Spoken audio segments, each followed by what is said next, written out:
Did you know na may mathematical reason kung bakit hindi makawala ang mga OFW sa masasamang trabaho dito sa Taiwan?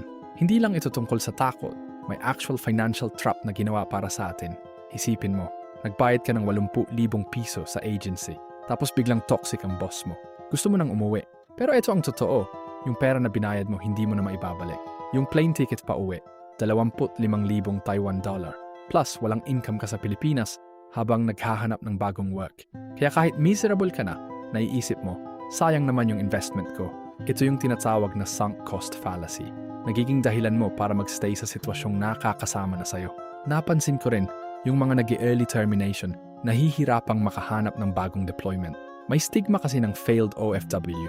Hindi ko sinasabing magstay sa toxic na sitwasyon, pero kailangan nating maintindihan na design talaga ang system na ito para mahirap tayong makawala. Reflection lang ito base sa nakikita ko dito, hindi financial advice.